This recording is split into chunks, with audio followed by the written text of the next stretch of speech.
টাকার ভিতরে আমার নবী যতদিন ছিল, আমার নবী কেমনে উঠলো? মনে মনে তাকায় তাকায় ভাবি, এত উপর থেকে 50 তলা বিল্ডিং দেখা যায় পাথরের মতো, আর এমন একটা পাহাড়, ওই পাহাড়ে আমার নবী ধ্যান করতেন। আর আমার নবীর টাইমে টাইমে খাবার নিয়ে দিতেন যেই মহিলাটা, ওই মহিলাটার নাম হলো আম্মা জান খাদিজাতুল কুবরা। বেলায় বেলায় খাবার নিয়ে গেছে। গুহার গর্তের ভিতরে সাপ, আবার নীরব একটা জায়গা, প্রখর রুদ্র, কতবার খাবার নিয়ে গেছে। খাদিজাতুল কুবরা রাদিয়াল্লাহু তাআলা আনহা।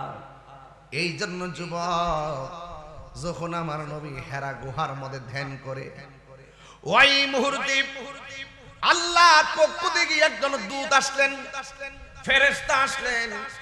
আয়েশা বলতেছেন, ইকরা, ও বন্ধু আপনি পড়ুন। সুবহানাল্লাহ বলেন না, আপনি আপনার রবের নামে পড়ুন। আল্লাহর হাবিব সাল্লাল্লাহু আলাইহি সাল্লামের উপরে সূরা আলাকের 5টা আয়াত নাযিল হলো সেই পাহাড়ে। এই আয়াতটা কিন্তু সাধারণ কোনো পাতলা না, এই আয়াতগুলো অনেক ভারী। যেই কোরআনের আয়াত পাহাড় নিতে রাজি হয় না, পাহাড় থরথর করে কাঁপে আল্লাহর ভয়ে। কোরআন শুধুমাত্র পৃষ্ঠার লেখা না, এই কোরআন হাকিকতে আমার আল্লাহর কালাম। জোরে কোন সুবহানাল্লাহ। লাউ আনসালনা হাযাল কুরআন আলা জাবালিন লারাআইতাহু খাশিআন মুতাসাদ্দিআন মিন খাশিয়াতিল্লাহ ওয়া তিলকাল আমসালু নাদরিবুহা লিন-নাসি লাআল্লাহুম ইয়াতাফাক্কারুন। এই কোরআন পাহাড় নিতে রাজি হয় না, এত ভারী। কিন্তু আমার আল্লাহ সেই কোরআনটাকে আমার নবীর সিনার মধ্যে ঢেলে দিয়েছেন। সুবহানাল্লাহ। এত ভারী কোরআন, নবীর উপরে যখন কোরআনটা নাজিল হলো, আমার নবীর কপাল মুবারকটা ঘেমে গেছে। নবী যখন পসিনা মুবারক ঝরতেন, নবীর পসিনা মুবারক গুলো দেখতে পুরো মণিমুক্তার মতন চিক চিক চিক চিক করত। নবীর পসিনা মুবারক শিশির মধ্যে ঢুকাইয়া দিলে আতরের গ্রান করত। আমার নবীর এই পসিনা মুবারক রে বাজান, পৃথিবীর মানুষ, নবীর উপরে যখন কোরআন নাজিল হলো, আমার নবী দুঃখের কথা, কষ্টের কথা, ভয়ের কথা আর রহস্যের কথা অন্য কোন নারীকে বলতেন না। আমার নবী যার কাছে প্রথম বলতেন, তিনি হলো হযরতে খাদিজাতুল কুবরা। খাদিজাতুল কুবরা রাদিয়াল্লাহু তাআলা আনহাকে আল্লাহর হাবিবকে জিজ্ঞাসা করি, ইয়া খাদিজা জাম্মিলুনি, ও খাদিজা তুমি আমাকে কম্বল দিয়া জড়াইয়া ধরো। সুবহানাল্লাহ বলবেন না? মানসিক প্রশান্তির নাম।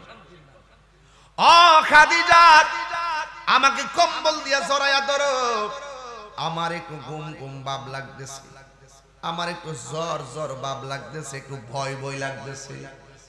আজকে কি হয়েছে জানোনি?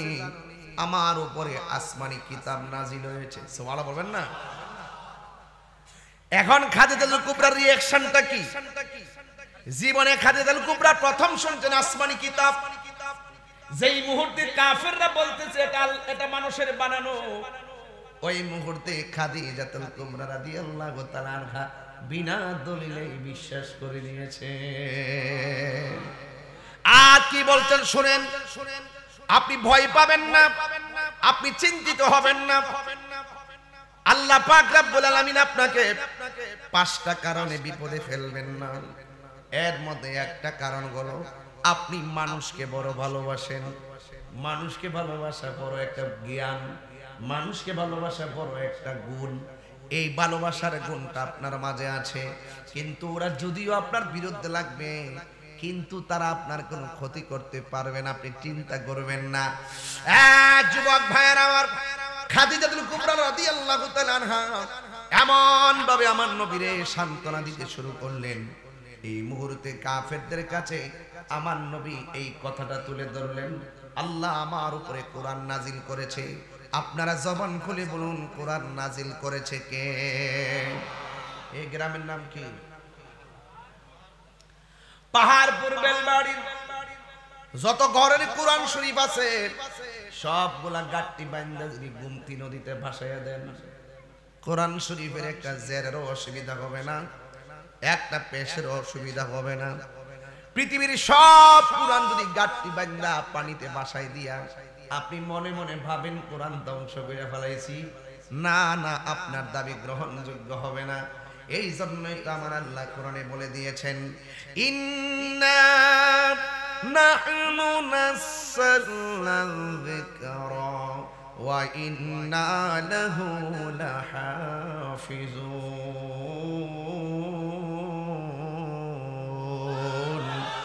আল্লাহ রাব্বুল আলামিন বলেন, নিশ্চয়ই আমি কোরআনকে নাজিল করেছি, কোরআনকে হেফাজতের দায়িত্ব আমি আল্লাহ কাউকে দেই নাই। জবান খুলে বলুন, কোরআন হেফাজতের মালিক কে? সোহাগ এইচডি মিডিয়া, সত্য প্রচারে আপোষহীন। বিষয় দিতে হয় আগে, হঠাৎ করে বিষয় দেওয়া উচিত নয়। এরপরে যেহেতু আমরা এই রেখের থেকে উঠতেছি না, এগুলো আমাদের জন্য ব্যাপার না ইনশাআল্লাহ। আমি সিস্টেমটা বললাম আর কি, ঘটনা আমি বলবো, সিস্টেমটা আমি বলবো।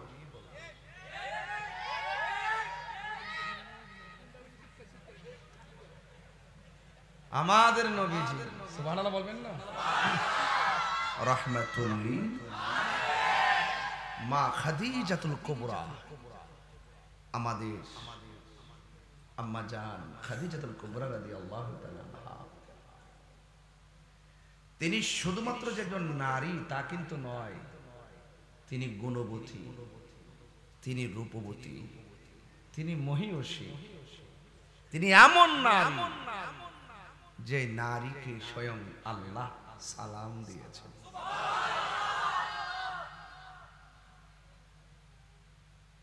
আল্লাহর হাবিব চারজন নারীকে, এই পৃথিবীতে চারজন নারী দুনিয়ায় থেকে জান্নাতের টিকিট পাইছে, সুবহানাল্লাহ বলুন। এর মধ্যে একজন হলো মা ফাতেমাতুজ জোহরা রাদিয়াল্লাহু তাআলা আনহা। সেই মা ফাতেমা কিন্তু মা খাদিজাতুল কুবরা রাদিয়াল্লাহু তাআলা আনহার কন্যা, যদি বলেন না সুবহানাল্লাহ। দ্বিতীয় জন আসিয়া, তৃতীয় জন মরিয়ম, আরেকজন হলো আমাদের আম্মা জান খাদিজাতুল কুবরা। এগুলো সুর দিয়ে বললে 10-15 মিনিট বলা যায়, কিন্তু আমি ওই জাস্ট আমাকে যে বিষয়টা দিয়েছেন আমি টাচ করতেছি, নাইলে বলবেন যে কিচ্ছু বলি নাই। এরপর আমি যেদিকে সুযোগ পাই সেদিকে যাব। ভাইরা আমার, রাসূল করিম সাল্লাল্লাহু আলাইহি ওয়াসাল্লাম যখন ব্যবসা করতেন, তিনি যখন ব্যবসায় রওনা হয়ে এমন একটি জায়গায় গিয়েছেন, ওই জায়গায় একজন ব্যক্তি লক্ষ্য করেছিলেন যে আল্লাহর হাবিবের মাথার উপর দিয়ে মেঘমালাগুলো ছায়া দিতেছে। হ্যাঁ, কি দিতেছে? ছায়া দিতেছে। আপনারে মেঘমালা ছায়া দেয়নি, আপনাকে কি নিয়ে বের হতে হয়? আর আল্লাহর হাবিবের মাথার উপর দিয়ে রাসূল যেদিকে যেতেন মেঘমালা সেদিকে যেতেন। রাস্তা দিয়ে দয়াল নবী হতেন চলমান, রাস্তা দিয়ে দয়াল নবী হতেন চলমান, খুদার হুকুম পেয়ে মেঘে, খুদার হুকুম পেয়ে মেঘে ছায়া করত দান নবীজি ঈমান শুনো তার শান নবীজি ঈমান শুনো তার শান সুবহানাল্লাহ বলবেন না ভাইরা আমার সেই নবী আল্লাহর হাবিব রাস্তা দিয়া যায় মেঘমালা ছায়া দেয় আল্লাহর হাবিবের আগমনে ব্যবসায় বরকত হয় শুধুমাত্র সিঙ্গেল লাভ নয় ডাবল লাভ হয় সুবহানাল্লাহ সুবহানাল্লাহ বলেন না উতিতু বিমাফাতিহি খাজাইনিল আরদ আল্লাহর হাবিব বলেন আমার আল্লাহ আমার কাছে দুনিয়ার ধন ভান্ডারের চাবি দিয়েছে ইন্নামা আনা কাসিম ওয়াল্লাহু ইউতি আল্লাহ আমারে দেয় আমি নবী নিজে বন্টন করি সমস্ত ধন ভান্ডারের মালিক হলো আল্লাহ সেখান থেকে আমার আল্লাহ নবীকে দিয়েছেন তার মানে কি আল্লাহর ধন কমে গেছে বাংলাদেশের কিছু জাহেলে মুরাক্কাব নায়েবে শয়তান যারা আমার শানের অর্থ বুঝে না যে আল্লাহকে দেখা যায় না ধরা যায় না ছোঁয়া যায় না তিনি তো গায়েব কথা কোন ঠিক কিনা সে আল্লাহরে কেন গায়েব হওয়ার কথা বলছি এরা মনে করছে একবার মনে গা আল্লাহ দুনিয়া এবং পৃথিবী ছাইরা গেছে গা এরা আমার শানের অর্থ বুঝে না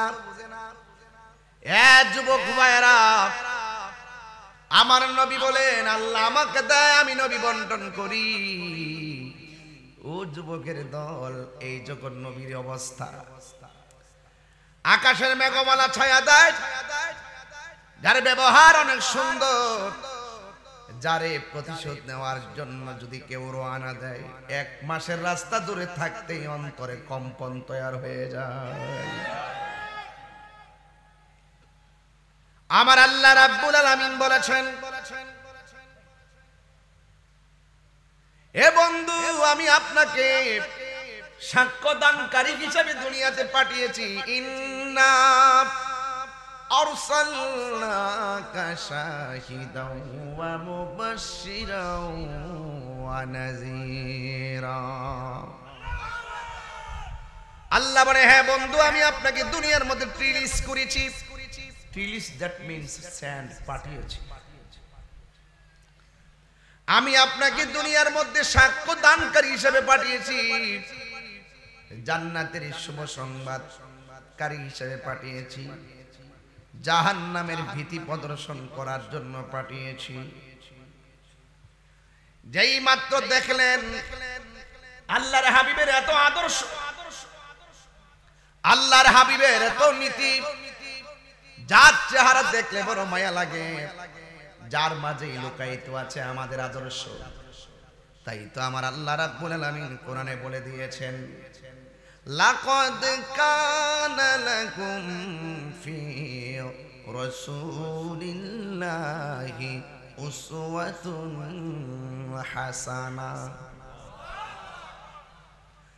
আল্লাহর হাবিবের মধ্যে আমাদের জন্য উত্তম আদর্শ রয়েছে যখন আমার নবীর চেহারা দেখলে বড় মায়া লাগে নবীর চলাফেরায় বড় মায়া লাগে নবীর আদর্শে অভিভূত নবীর চেহারার ভিতরে নূর ঝলঝল করে নবীর এতগুলো গুণ দেখে খাদিজাতুল কুবরা রাদিয়াল্লাহু তাআলা আনহা আমার নবীর জানের চাইতে আরো বেশি ভালোবেসে ফেলেছে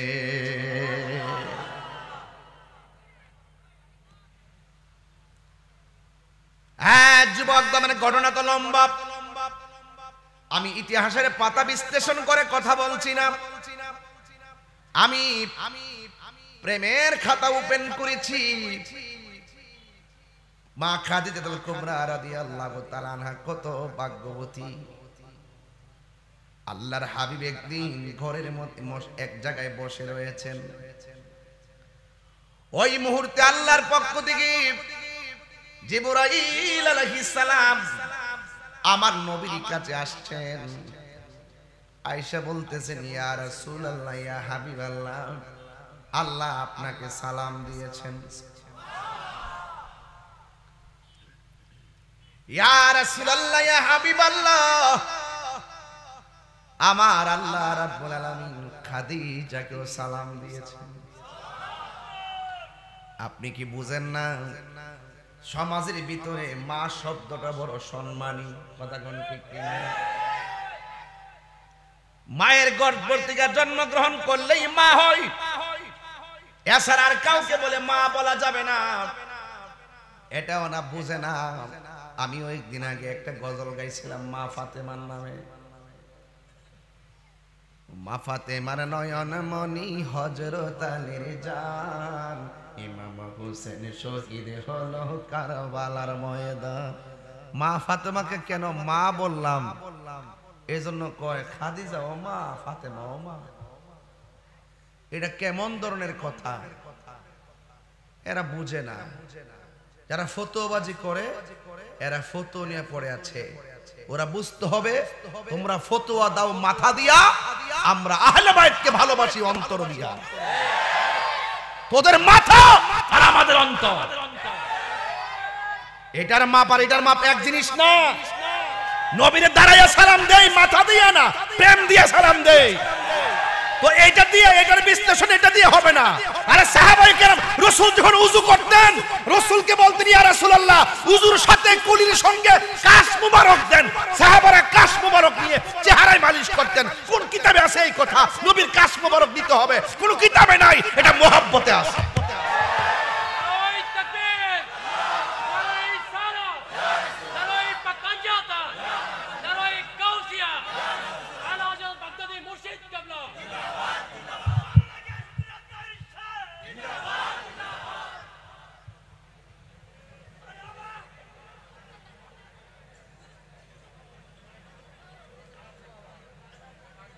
আপনার মনে হয় আমার ওয়াজে অসন্তুষ্ট?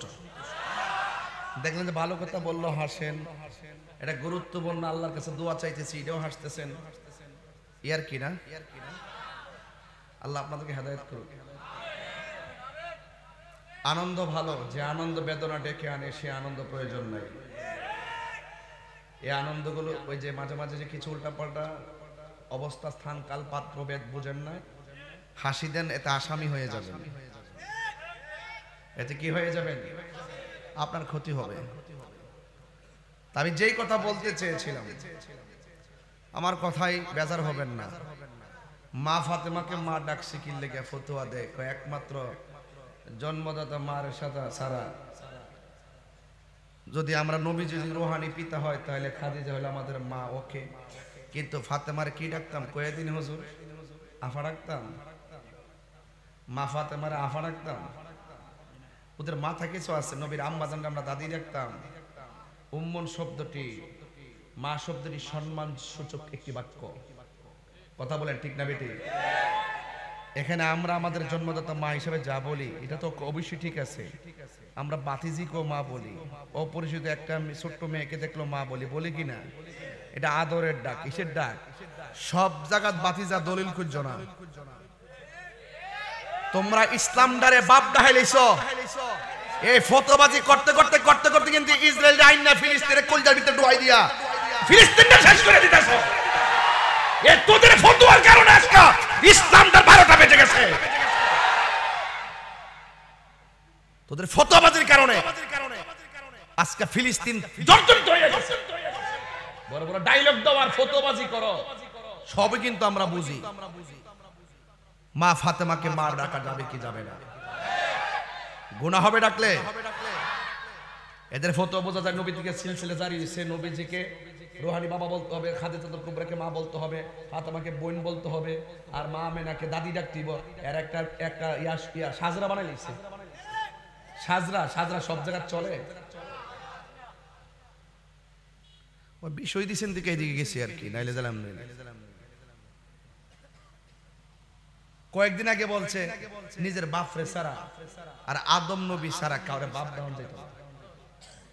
কেউ সাসার আমরা বাপ দাই না, বাজান বানানি আসি বাজান আল্লাহ রাখছে বাজান ভালো কি রে গুণ হইব আমি কাছে বাজান বালানি আমার কাছে বাজান আপনি বালানিও এটা কি মহব্বত এটা কি বাবা সব জাত ফটো লইস না এটা তাহির হুজুর এটা বাংলাদেশের একটা পর্ব এটা মাথায় রাখতে হবে আর একটু গুরুত্বপূর্ণ জায়গা যদি যাইতাম পারি তাহলে তোমরারও খবর আছে কান্ডা দইরাই না বাইতুল মোকরাম ঢুকায়া বাহাস করে মইলে তোমরা থাকবা দেশে না আমরা থাকব এরপরে আমার তো একটু রাগ না বয়সের কারণে একটু রাগ হইতেই পারে এটা স্বাভাবিক ব্যাপার আমি তারে কইলাম যে নিজের বাপ ছাড়া যদি বাপ দাহন না যা আর আদম নবী আমাদের হইলো আদি পিতা ওই ইব্রাহিম নবীর জাতির পিতা কোন যেত না অথবা ইব্রাহিম নবীর জাতির পিতা কোন অসুবিধা নেই মিল্লাত আবিকুম ইব্রাহিম এটা কোন রকম ভাবে মানে আর কি কোন রকম ভাবে মানে আর কি কয় নিজের বাপ রাখ বেটা এই ছেলে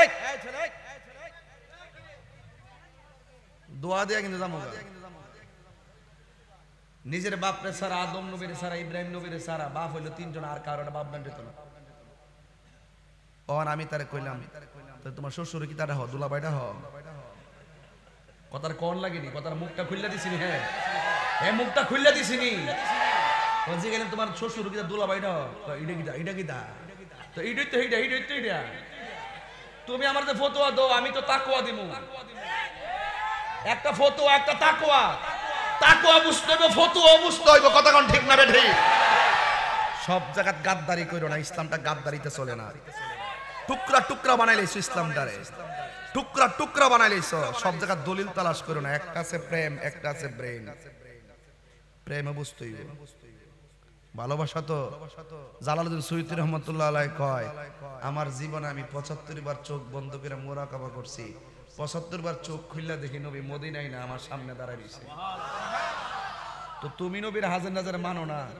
আমরা তো নবী আল্লাহ প্রদত্ত ক্ষমতা বলে হাজির নাজির হইতে পারে তোমার চোখে লাগাইছো আবু জাহেলের চশমা আর ওই জালালউদ্দিন সুয়ুতী রহমাতুল্লাহ কিতাবের নাম শরহে সুদূর না দেখা গেলে কান কাটতে পালাই না জালালউদ্দিন সুয়ুতী রহমাতুল্লাহকে আমি 75 বার নবীর দেখছি সশরীরে আমার সামনে দাঁড়ায় রইছে ওনার চোখের মধ্যে লাগাইছে আবু বকরের চশমা তোমার চোখে লাগাইছো আবু জাহেলের চশমা তো তুমি আবু জাহেলের চশমা লাগায়া নবীরে দেখবা কেমনে আর এই ফুলাফান তো ওই সমস্ত টিকটক মৌলবীদের খপ্পরে পড়ছে সারা দিন তারা মোবাইল লয়ে ফইরায় ব্যাটারি নষ্ট করে লাইছে এই ব্যাটারি নষ্ট হয়ে গেছে কিরে এই ব্যাটারি দিয়া নবী দেখার সুযোগ ছিল কথা কোন ঠিক না বেটি ছিল কি ছিল না আমরা সে পাওয়ার হারায় ফেলাইছি পাওয়ার হারাইছি এই জন্য আল্লাহ পাক কারো চেহারার দিকে তাকায় না আল্লাহ পাক তাকায় মানুষের অন্তরের দিকে যার অন্তর ঠিক তার সব ঠিক অন্তর যদি ঠিক থাকে কবরে গেলে লাশ পচতো না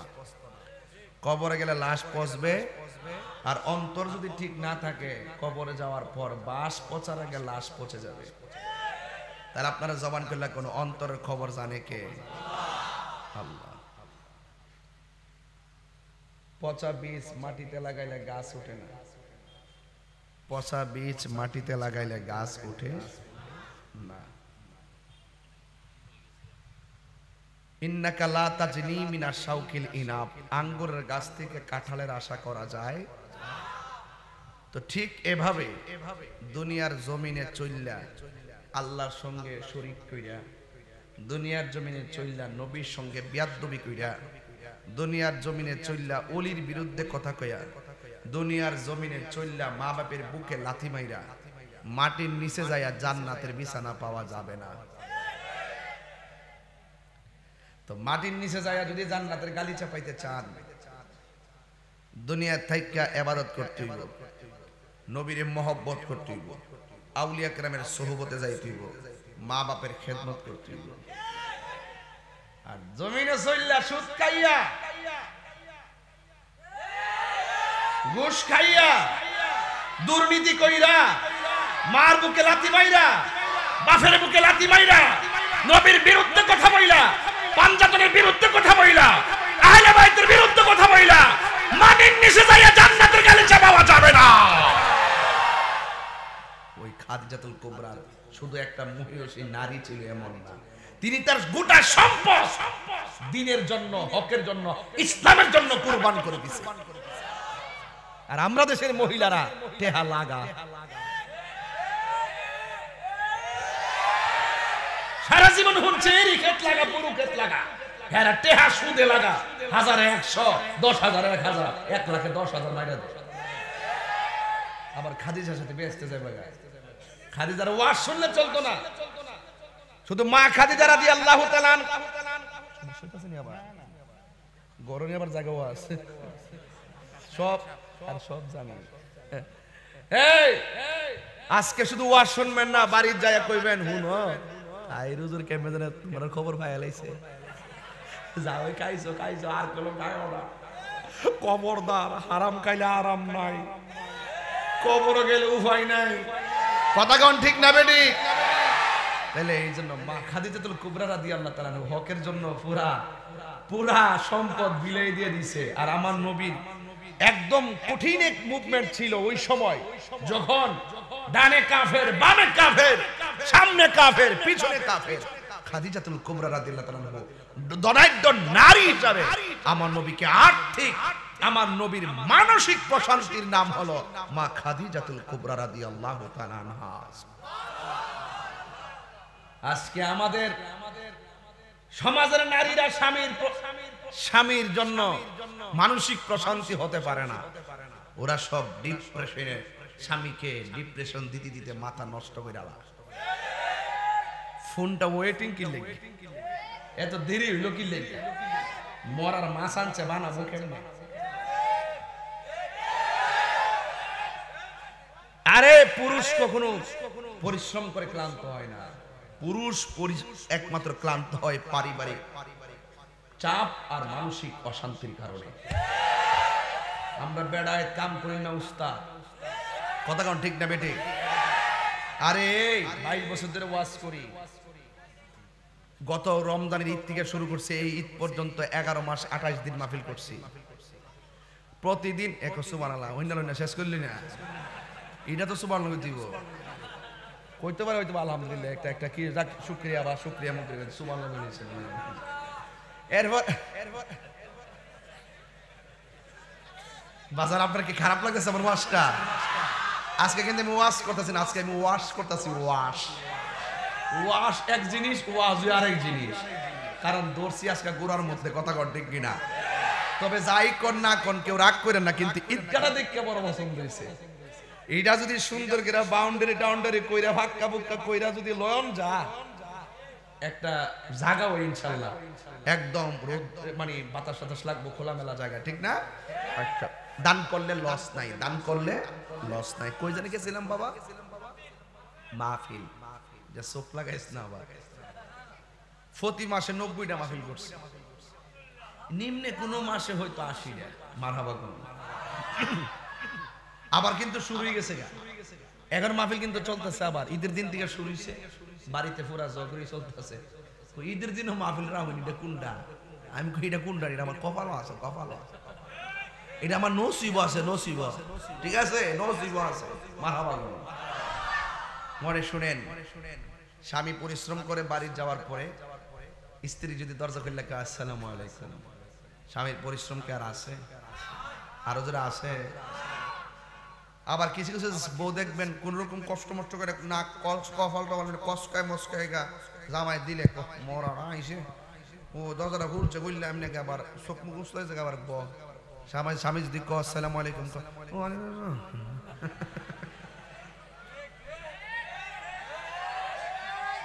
ইত্তা করলে খাদিজার লোকে বেহেশতে থাকতে পারত না এগুলা করলে আসিয়ার লোকে বেহেশতে থাকতে পারত না আর আইয়ুব আলাইহিস সালাম বলছিল এ আসিয়া আমার শরীর তো শেষ পচ্চা টচ্চা সব শেষ তুমি যাওগা কয় আপনার প্রতি আল্লাহ পাক আমাকে যে দায়িত্ব দিয়েছেন সেই দায়িত্ব আমি শেষ করতে পারি নাই আপনার গোশত পচে গেছে হাড্ডি তো আছে সুবহানাল্লাহ বলবেন না আপনার সেবায় আমি মরে যাব প্রয়োজনে আপনাকে সেবা করা ফরজ এইজন্য আইয়ুব নবী বলছিলেন আল্লাহ অল বডি আমার পচায়া শেষ কইরা দাও আমার জবানটারে তুমি ঠিক রাখো এই জিহ্বাটা ঠিক রাখো এই জিহ্বা দিয়ে যেন তোমার জিকির করতে পারি হাসবেন না সবকিছুতে হাসা যায় না খাদিজাতুল কুবরা রাদিয়াল্লাহু তাআলা আনহা হলো আমার নবীর মানসিক প্রশান্তির নাম আমি আশা করব পৃথিবীর সব স্ত্রীরা স্বামীকে সাপোর্ট দিবে সান্ত্বনা দিবেন, ওরা আপনার জন্য পরিশ্রম করে। আপনি বুঝেন না 10 টাকা রুজি করতে কত কষ্ট। যারা অটো চালায়, যারা সিএনজি চালায়, আমি রাত্রে গাড়ি নিয়ে চলি, আমি যখন দেখি যে সিএনজি পাম্পের সামনে 200, 250, 1000 মতন পুরো রাস্তা ব্লক হয়ে যায় সিএনজি গ্যাসের জন্য, সারাটা রাত তারা সিএনজি নিয়ে বসে থাকে, ফজরে পরে যায় তারা কোন রকম সিএনজি যায় পা, আবার দিনের বেলা সিএনজি চালায়। কথা কোন ঠিক না বেঠে? নবরঙ্গের আলাপ করবেন না, সাপোর্ট দিবেন।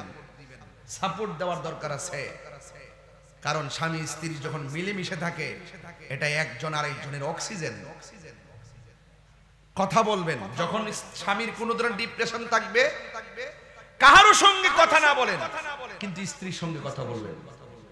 আপনি স্ত্রীকে আবার নেগেটিভ চোখে দেখবেন না, স্ত্রীর সাথে কথা বলবেন, সেই কথা বলার কারণে আপনার মেধা আর অন্তরে একটা প্রশান্তি আসবে। কথা বলেন ঠিক কিনা? তো খাদিজাতুল কুবরা রাদিয়াল্লাহু তাআলা আনহা এমন একজন মানসিক প্রশান্তির নাম ছিল, যখন যেখানে দ্বীনের কল্যাণের যা প্রয়োজন তিনি তাই দিয়েছেন। আল্লাহর হাবিব যখন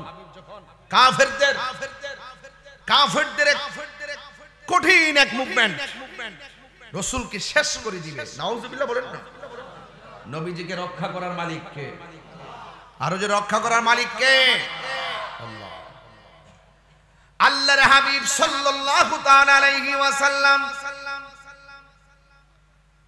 ওই কাফেরদের যন্ত্রণায় অতিষ্ঠ, কিন্তু আল্লাহর হাবিব সাল্লাল্লাহু আলাইহি ওয়াসাল্লাম বলেন, আল্লাহ আমাকে 6টা মর্যাদা দিয়েছেন, 6টা মর্যাদায় 1,24,000 পয়গম্বর কোন নবী রাসূলকে আমার আল্লাহ এই মর্যাদা দেন নাই। এর মধ্যে একটা মর্যাদা হলো আল্লাহ রাব্বুল আলামিন আমার জন্য এমন একটা মর্যাদা দিয়েছেন, যেই দিন জান্নাতের গেটগুলা লাগানো থাকবে, কোনো মানুষ জান্নাতে যাবে না, কোনো নবী জান্নাতে যাবে না, কোনো রাসূল জান্নাতে যাবে না, সব গেটগুলো লাগানো, একমাত্র আমি নবী সর্বপ্রথম জান্নাতের গেটের মধ্যে টোকা দিব, জান্নাতের গেটের মধ্যে আমি টোকা দিব। ভিতর থেকে ফেরেশতা বলবে কে? আমার নবী সেদিন বলবেন আনা মুহাম্মদ রাসূলুল্লাহ সাল্লাল্লাহু তাআলা আলাইহি ওয়াসাল্লাম, আমি হলাম আল্লাহর রাসূল। এই কথা বলার পরে আল্লাহর হাবিবের সামনে গেটটা প্রথম খুলে দিবেন।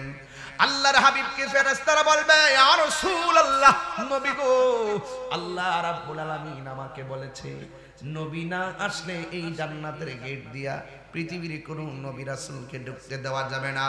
এই জান্নাতে সর্বপ্রথম যিনি ঢুকবেন তিনি আমার হাবিবুল্লাহ।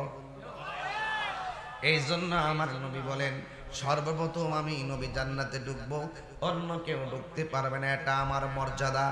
2 নম্বর হলো আল্লাহর হাবিব সাল্লাল্লাহু তাআলা আলাইহি ওয়াসাল্লাম বলেন 2 নম্বর মর্যাদা হলো সব নবীদের জন্য আমার আল্লাহ রাব্বুল আলামিন আলাদা আলাদা এরিয়া বানায় দিয়েছে।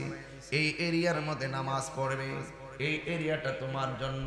আর আমি নবী হলাম এমন নবী, আল্লাহ রাব্বুল আলামিন, আমি নবী রাহমাতুল লিল আলামিন, আমার জন্য কোনো এরিয়া নাই। সব নবীদের জন্য এরিয়া ছিল এই ইবাদতের এরিয়া, কিন্তু আমি নবীর জন্য কোনো এরিয়া নাই।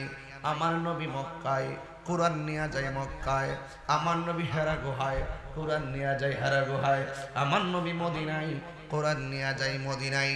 আল্লাহর হাবিব বলেন আমি একমাত্র নবী যার জন্য কোন, আমার নবী আপনার নবী বলেন আমি নবী গোলাম এমন নবী ওয়ানুসিরিতু বিররুবে, আল্লাহ আমার মাঝে একটা ভয় দিয়েছেন, কেউ আমাকে একা পায়া মারতে পারে না, জিহাদের ময়দানে মারতে পারে না, নামাজের মধ্যে মারতে পারে না। আল্লাহ আমার মাঝে এমন একটা কিছু দিয়েছেন, আমি নবীকে মারবার 1 মাসের দূরের রাস্তা থাকতে তাদের ভিতরে কম্পন তৈরি হয়ে যায়, তারা বুঝতো আর মানতো নবীর গায়ে নবীর যদি মারতে যায় নিজে মরতে হবে। কথা বলেন ঠিক কিনা? 3 নম্বর গেল। 4 নম্বর হলো আল্লাহর হাবিব বলেন আমি নবী এমন নবী আনা খাতামুন নাবিয়্যিন লা নাবিয়্যা বাদি, আমি নবী হলাম শেষ নবী, আমার পরে আর কোনো নবী আসবে না। আমি বুঝাইতে চাইতেছি আমরা কেমন নবীর উম্মত। এত মর্যাদাবান নবীর উম্মত হইয়া আমরা শ্রেষ্ঠ নবীর উম্মত হয়েছি, কিন্তু আমাদের কাজ নিকৃষ্ট হলে চলবে না, আমাদের কাজও শ্রেষ্ঠ হতে হবে। আল্লাহর হাবিব বলেন, আবার আল্লাহ রাব্বুল আলামিন আমাকে শেষ নবী বানাইছেন।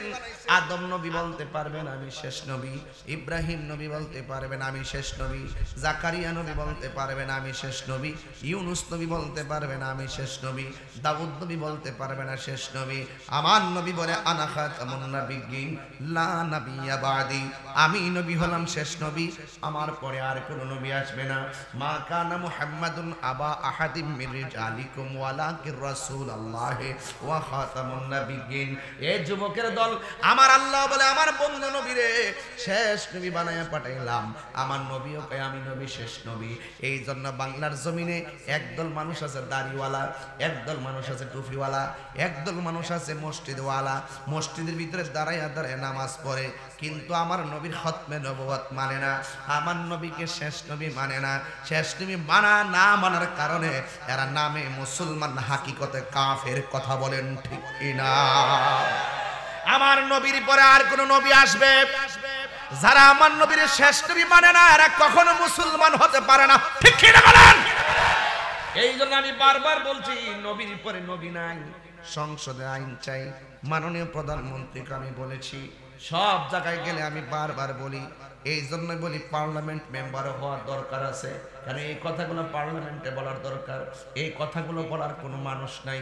এই জন্য ধর্মীয় যত আলেম ওলামা দুই একজন প্রতিনিধিত্ব করার দরকার, কারণ আলেমরা থাকলে এলেমের কথা বলবে, রাষ্ট্রের সম্প্রীতির জন্য সব এমপি মন্ত্রীরা কথা বলবে, আর আমরা যারা আছি, যারা উলামায়ে কেরাম আছেন, দুই একজন সংসদে এমনি রাখার দরকার।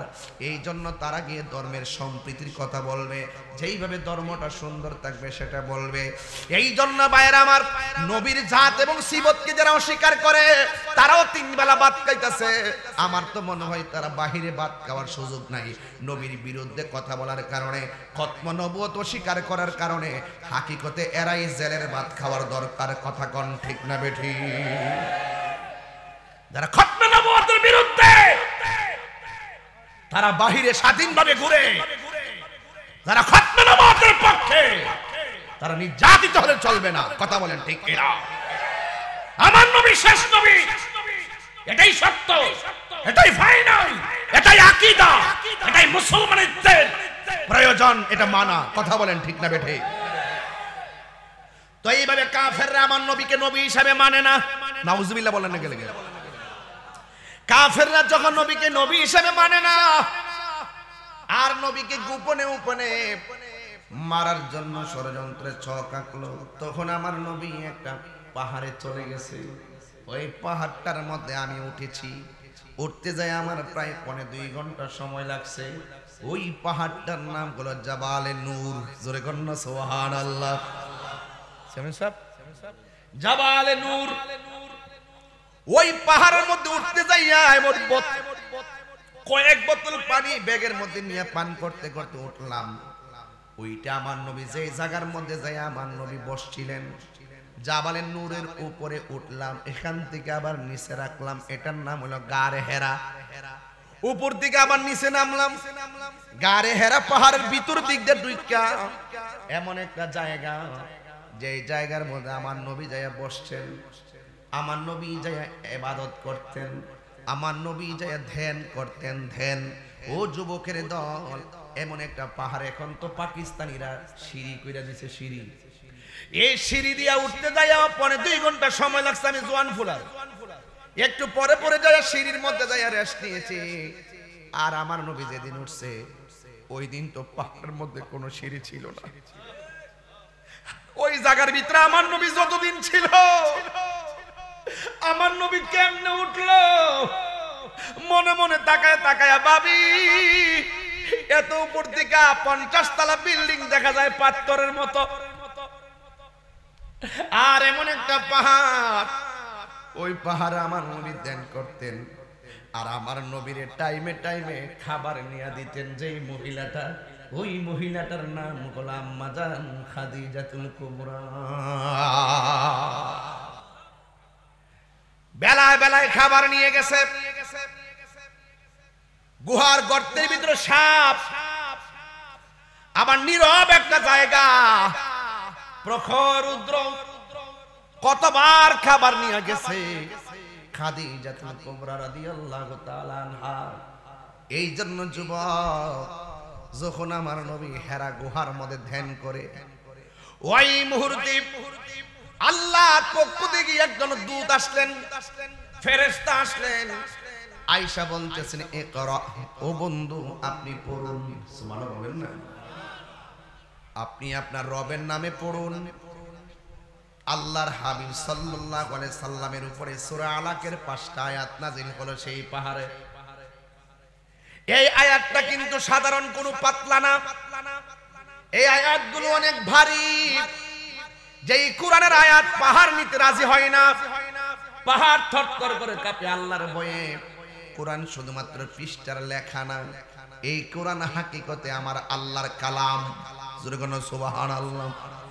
লাউ আনসালনা হাযাল কুরআনা আলা জাবালিন লারাআইতাহু খাশিআন মুতাসাদ্দিআন মিন খাশিয়াতিল্লাহ ওয়া তিলকাল আমসালু নাদরিবুহা লিন-নাসি লাআল্লাহুম ইয়াতাফাক্কারুন। এই কোরআন পাহাড় নিতে রাজি হয় না, এত ভারী। কিন্তু আমার আল্লাহ সেই কোরআনটাকে আমার নবীর সিনার মধ্যে ঢেলে দিয়েছেন। সুবহানাল্লাহ। এত ভারী কোরআন, নবীর উপরে যখন কোরআনটা নাজিল হলো, আমার নবীর কপাল মুবারকটা ঘেমে গেছে। নবী যখন পসিনা মুবারক ঝরতেন, নবীর পসিনা মুবারক গুলো দেখতে পুরো মণিমুক্তার মতন চিক চিক চিক চিক করত। নবীর পসিনা মুবারক শিশির মধ্যে ঢুকাইয়া দিলে আতরের গ্রান করত।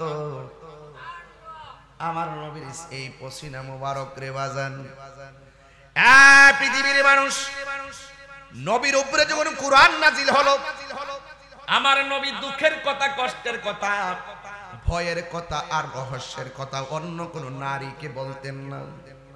আমার নবী যার কাছে প্রথম বলতেন তিনি হলো হযরতে খাদিজাতুল কুবরা। খাদিজাতুল কুবরা রাদিয়াল্লাহু তাআলা আনহাকে আল্লাহর হাবিবকে জিজ্ঞাসা করি, ইয়া খাদিজা জাম্মিলুনি, ও খাদিজা তুমি আমাকে কম্বল দিয়া জড়াইয়া ধরো। সুবহানাল্লাহ বলবেন না? মানসিক প্রশান্তির নাম।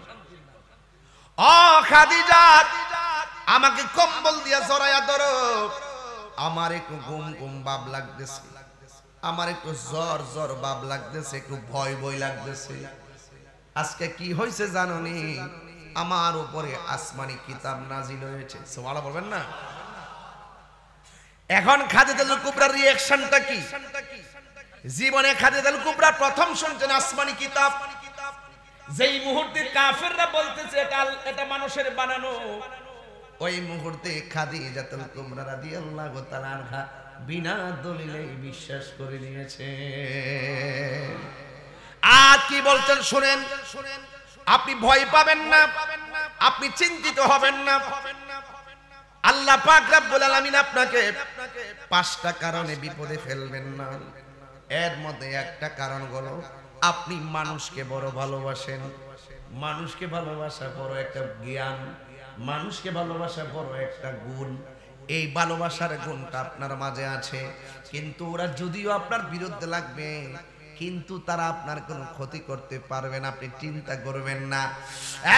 যুবক ভাইয়েরা আমার, খাদিজাতুল কুবরা রাদিয়াল্লাহু তাআলা আনহা এমন ভাবে আমার নবীরে সান্ত্বনা দিতে শুরু করলেন। এই মুহূর্তে কাফেরদের কাছে আমার নবী এই কথাটা তুলে ধরলেন, আল্লাহ আমার উপরে কোরআন নাজিল করেছে। আপনারা জবান খুলে বলুন, কোরআন নাজিল করেছে কে? এই গ্রামের নাম কি? পাহাড়পুর বেলবাড়ি। যত ঘরের কোরআন শরীফ আছে সবগুলা গাট্টি বাইন্দা যদি গুমতি নদীতে ভাসাইয়া দেন, কোরআন শরীফের একটা জেরেরও অসুবিধা হবে না, একটা পেশের অসুবিধা হবে না। পৃথিবীর সব কোরআন যদি গাঁটটি বান্দা পানিতে ভাসাই দিয়া আপনি মনে মনে ভাবেন কোরআন ধ্বংস করে ফেলাইছি, না না, আপনার দাবি গ্রহণযোগ্য হবে না। এই জন্যই তো আমার আল্লাহ কোরআনে বলে দিয়েছেন, ইন্না নাহনু নাযালনা যিকরা ওয়া ইন্না লাহু লাহাফিজুন।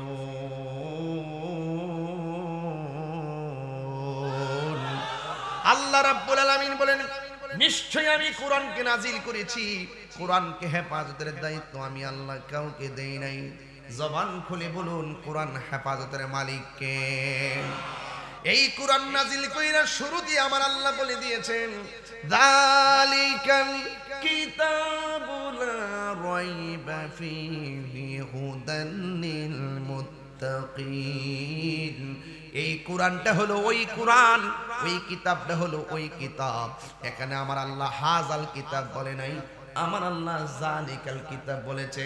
জালিকা কিতাব লেখার কারণে বোঝা গেল এই কোরআনটা হলো পাহাড়পুরের কোরআন, হলো ফটোকপি। আসল কোরআনটার বাড়ি হলো লাওহে মাহফুজে। জোরে কোন ঠিক কিনা?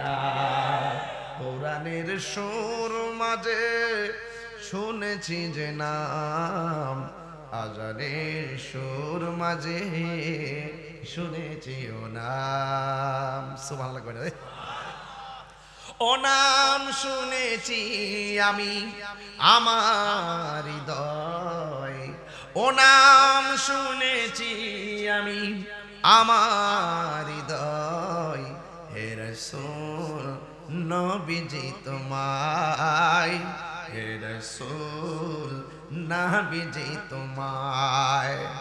আরশের বুকে লেখা ও মধুর নাম, তামাম আলম কুল জানায় সালাম। ঠিক কিনা? আজানের মধ্যে আল্লাহ নামের পাশে নবীর নাম আছে না নাই? ইকামতের মধ্যে আল্লাহ নামের পাশে নবীর নাম আছে না নাই? আরশ আজিমের চৌকাটে আল্লাহ নামের পাশে নবীর নাম আছে না নাই? জান্নাতের গেইটে গেইটে আল্লাহ নামের পাশে নবীর নাম আছে না নাই? হুরদের চোখের মনির মধ্যে এক পাশে আল্লাহ আর এক পাশে মুহাম্মদ নাম আছে না নাই? তাইলে বাংলার জমিনে এরা কারা যারা মসজিদের মেহরাব থেকে আল্লাহ নামের পাশ থেকে নবীর নাম কাটতে চায়? যারা বলে লা ইলাহা ইল্লাল্লাহ পাশাপাশি মুহাম্মাদুর রাসূলুল্লাহ লেখা যাবে না, এরা জাহেলে মুরাক্কাব নায়েবে শয়তান। এরা মুখের মধ্যে ইসলাম আছে, হৃদয়ে ইসলাম নাই। নীল নদের পানি যেমন নীল না, এদের মুখের ইসলাম ও ইসলাম না। কথা কোন ঠিক কিনা? এই জন্য খাদিজাতুল কুবরা রাদিয়াল্লাহু তাআলা আনহা, ইয়া রাসূলুল্লাহ টেনশন করবেন না, আপনি মানুষকে বড় ভালোবাসেন, এই জন্য আমার আল্লাহ রাব্বুল আলামিন আপনাকে রহমতের ছায়া দিবেন। যুবক ভাইরা আমার, ওই কোরআন নাজিল হয়েছে, এই কোরআন এখনো আছে না নাই? ওই দিন দেখলাম কোরআনের মধ্যে যে রুকু আছে, রুকু এইগুলা নাকি মানুষের বানানো, এইগুলা নাকি বেদাত, এইগুলাকে নাকি কোরআন থেকে উঠায় ফেলতে হবে। একজন বক্তা যার নাম মুজাফফর বিন মুহসিন, একটা বিয়াদ্দব বক্তা, নষ্ট প্রকৃতির বক্তা, কয়েকদিন আগে বলছে কোরআনে নাকি সূরা ও জাল আছে। নাউজুবিল্লাহ কোন না কেন? আপনারা সাইরা দেন, আমরা কি তারা বিলিয়ে লাগছে এর সাথে? এরা ঈমান ধ্বংসকারী লোক। কথা বলেন ঠিক কি না বলেন? সে এইবার লাইলাতুল কদর রাতে কি বলছে শুনছেন? সে বলতেছে লাইলাতুল কদরের নামাজ পড়া আর হিন্দুদের মূর্তি পূজা করা সমান। আপনারা মনে করেন যে আমরা বাড়ায় কথা বলি? একটা ছদ্মবেশে, চেহারা কত সুন্দর, দাড়ি কত সুন্দর, এর কথাগুলো অমানুষের মতো। কথা কোন ঠিক না ঠিক? কোরআন শরীফের মধ্যে রুকু আছে, এগুলো নাকি মানুষের বানানো, এগুলো সব তুলে ফেলতে হবে। নতুন এজেন্ডা নিচ্ছে। তারা জিজ্ঞাইতাম চাই, কোরআন তো নাজিল হয়েছিল তখন জের জবর আসেননি, কো জের জবর হইছে কখন? তোমার দ্বারা বোঝা যায় এখন জের জবর তুললে ফালাইবা। তুমি যদি কৌজ উড়ায় ফালাই দিবা আর তোমার কথা পাবলিককে খাইব, দিন শেষে ফেরাউনের মতন অধঃপতন হবে, দিন শেষে নমরুদের মতন পরাজয় হবে, দিন শেষে আবু জাহেলের মতো পরাজয় হবে, দিন শেষে ওই সমস্ত কাযযাবদের মতো পরাজিত হবে। কথা বলেন ঠিক কিনা?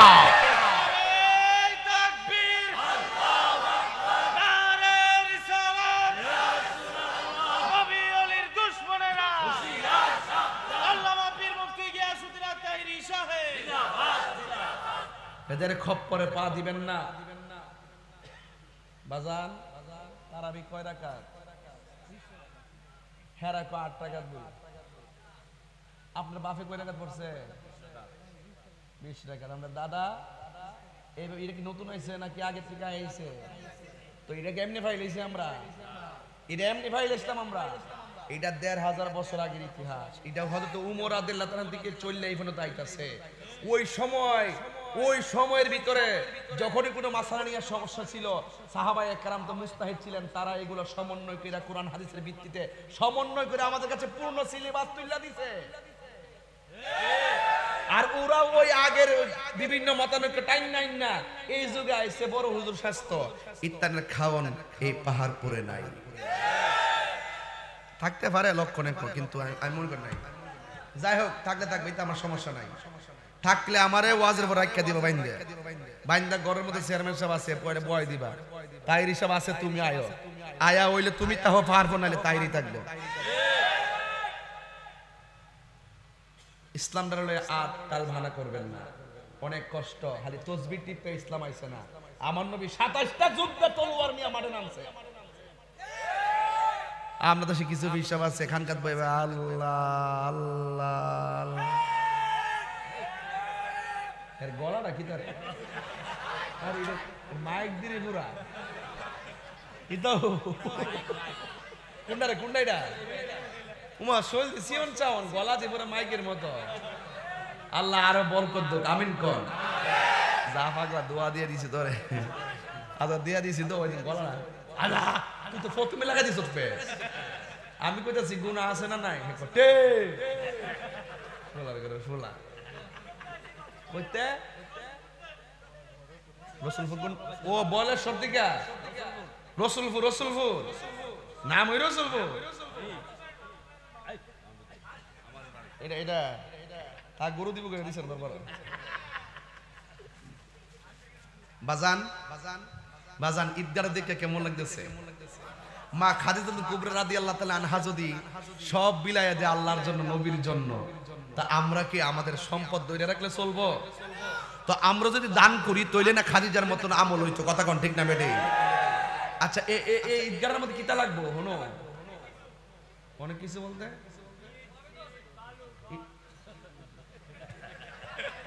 পাগলা দি পুরো গরম রে। এ ছেলে বসো, ফিলিস্তিনের জন্য দোয়া হবে, বসো। বুম্বা ধর কই যা? তুমি কই যাও? ও আচ্ছা আইবা, যাও। আচ্ছা যাও, আইবা স্যারা দেখান আসল কামটা করে লই। এবারে আওয়াজ হইব ফায়দা একটা কাম করে লাগি। দেখো না বলে বই রিজে না কাম বলে বারবার দেখতাছি আমি ঘটনাটা কিতা। ও একজন গেছে, আরেকজন আইছে, কিতাও মিল আছো? বাজান সত্যি করে কোন আমি যতক্ষণ কথা বলছি কাউরে কষ্ট দিছি? কিছু রাগ করে কথা বলছি? কিল্লে গিয়া দুঃখে বলছি। যারা ওই গরম হয়ে এখন আল্লাহ যদি তারে নিয়ে দেন বাজান বুড়ি ভাই, বাজারটার নাম নাকি? আজা ওই ফকিরি বাজার এটা। আর এই ফুলা মান্ডি যদি ফাইলটি এরা আমার কাছে হাক গয়ান তো এরা শেষ সীমানা। এটা তোরা রেডি আসিনি যা অক্রুই 3-4-5 বাজার হেই পাশে গেছে। কিন্তু আইতে আমার হ্যাঁ সংকোচাল আজকে কয়েকটা ফুরা মল্লা হইলে যে টান দিস তোমরা। তাহলে আমি বাঁচাইছি, আমি দিক কালি গাড়িটা সেভ করছিলাম, তোমরা আমার গাড়ি তোলে বলতো যেভাবে টান মারছো। ড্রাইভারের বুদ্ধি আছে, গাড়ি বাঁচাই দিয়েছে। তোমরা নিতে গেলো না রাস্তাতে গেলে। তাক আল্লাহ যাতে তোমার অ্যাক্সিডেন্ট থেকে বাঁচাই রে, আমিন কোন। কই জানি গেছিলাম রে? ফিলিস্তিন। যদি হিসাবে কোন বাজান সংকোচল বাজারও ফিলিস্তিনের পক্ষে ইসরায়েলের বিরুদ্ধে একটা মিছিল হইব দুপুর 12টার সময়, তখন হিসাবে অ্যাকশনটা দেখেন। কই ফিলিস্তিন আর কই বাংলাদেশ, তোমরা যাও আমি আসি। আর ইলারে যদি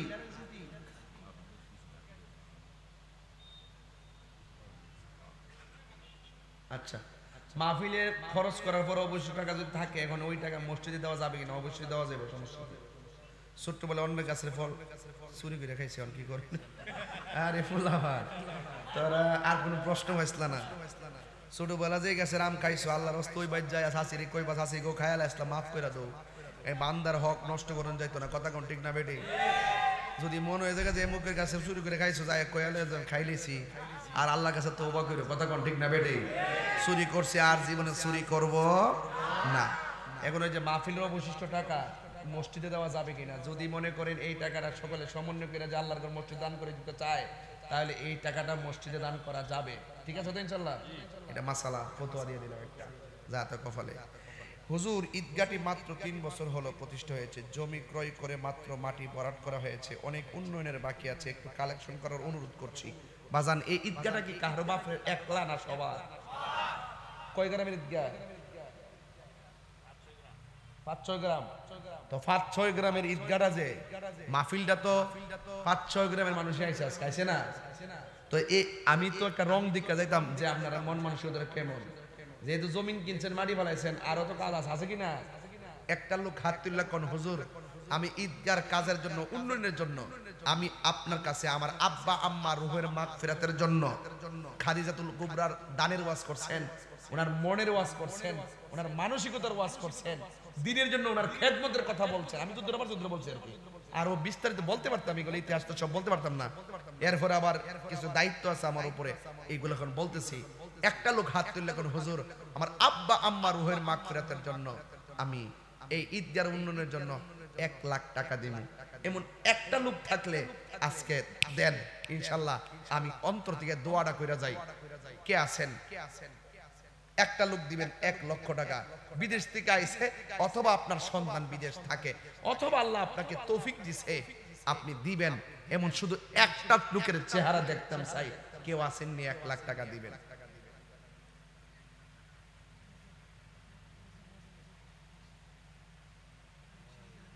কে দিবেন 1 লাখ টাকা কইও যাইবেন গা আমরাও যাবো গা একটা লোক দেন 1 লাখ টাকা এই এত হাজার হাজার লোক নিয়ে দোয়া পাওয়াটাও ভাগ্যের ব্যাপার কে দিবেন 1 লাখ টাকা একজন লোক হাত তোলেন সংক্ষিপ্ত মাত্র 5 মিনিট আমি ওদের মাঝখান থেকে কইলাম কি লেগে পরবর্তীতে আপনাদের ধৈর্য নাও থাকতে পারে একটা লোক দেন 1 লাখ টাকা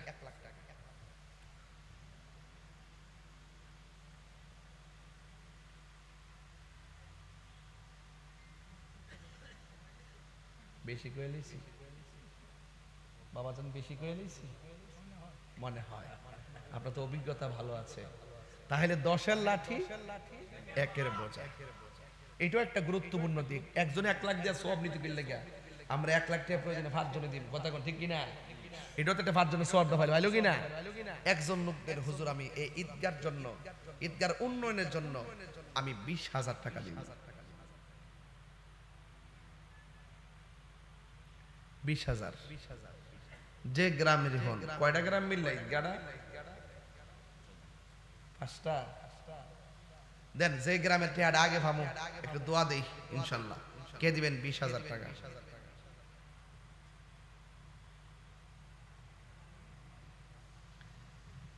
এক মাহফিলে গিয়া টিয়া জন দেনা এমন দোয়া করছি আল্লাহ যারা টিয়া পয়সা দেয় না টিয়া পয়সা কবর লইয়া যাওয়ার তৌফিক দিল ও আমিন বলি ওই যে হ্যাঁ আমিন বলি তুই দোয়া বুঝছ না বন্ধু বুঝছ না ভালোই তো শিখছিস রে বাবা এবার টিয়া লইয়া কবর ঘুমাইতা কাম হইতো না কাপড়ের কাপড়ে পকেট আছে নি নাই রে বাবা পকেট নাই একটা লোক দেন 20,000 টাকা জান নাইলে আমি শরম পাবো বাজান 20,000 টাকা হইলে আমি 1,500 মাশাআল্লাহ দেখছেন নি বরাবর বইছে তাইর হুজুরের একবারে করলো সাওয়া সাওয়া সেনা বসেনা মোহাম্মদ আশরাফুল আলম সাহেব দিলেন 20,000 টাকা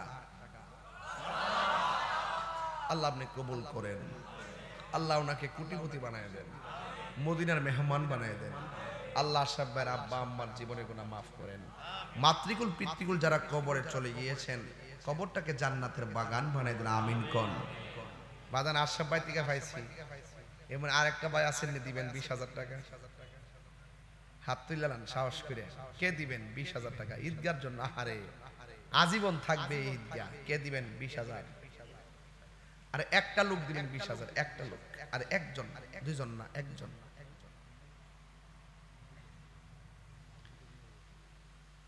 কে দিবেন 20,000? আমি মূলত কালেকশনের বক্তা না, আমি কিন্তু পারি না এগুলা। কালেকশন করলে অনেক কথা জানতে হয়, এই জিনিসটা আমি জানি না, এটা আলাদা শিখতে যারা কালেকশন করে হেরাত থেকে দেন। আর একজন দেন 10,000 টাকা। কে? 10,000 হইলে আমি 20টা সিমেন্টের বস্তা আনতে পারবো ইনশাল্লাহ।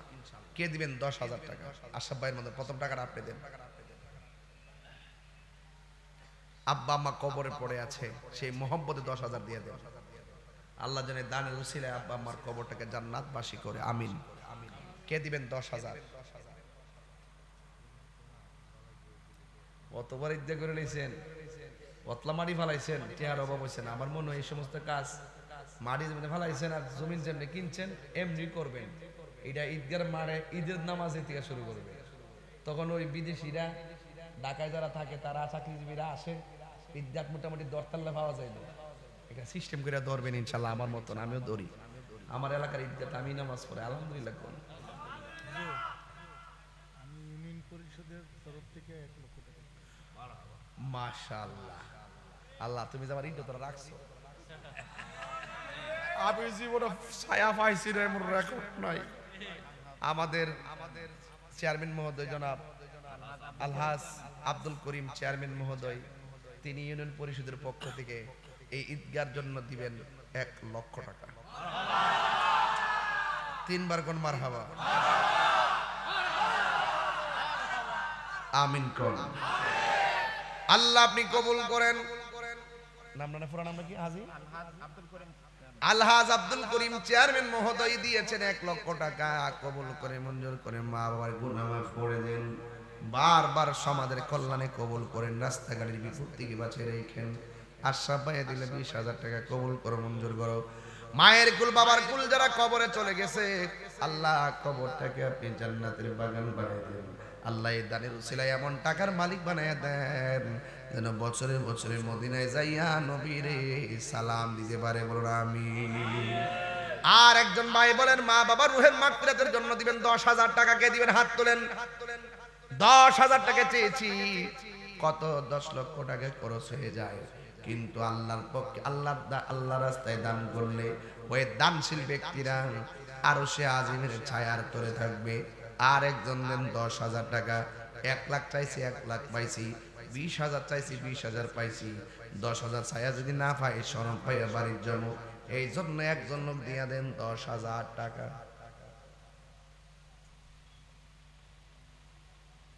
কে? 10,000। আর একজন দেন 10,000। বাজান সম্মান করেন, আল্লাহ আপনাকে সম্মানিত করবে। দান করেন, আল্লাহ খুশি হবে। দান করলে আমার আল্লাহ ধন বাড়ায়। ওই একজন দুই, এটা কে? ও অহন গেছে। হ্যাঁ এমনি কুড়ি দিত, ওহন কুড়ি দেওয়ার সময় হুন্ডে ফুলার গরুর ফুলা। হে অহন গেছে চিন্তা করতে রে, আমি মনে হচ্ছে 20,000 টেলে ঝাড়ি গেছে করবে না। কি অবস্থা নেই, ওর মাথা নোয়াই লেছে। আরেকজন দেন 10,000। নিশ্চিন্তপুরের আমির হামজা 10,000 টাকা দিবেন। মারহাবা। আল্লাহ আপনি কবুল করেন, মঞ্জুর করেন, মা বাবার গুনাহ মাফ করে দেন, হায়াতে বরকত দিয়ে দেন। আল্লাহ নবী না দেখাইয়া মরণে ডাক দিও না, এমন টাকার মালিক বানায় দাও যেন বছরে বছরে মদিনায় যাইয়া আমার নবীর সালাম দিতে পারে। জোরে কোন আমিন।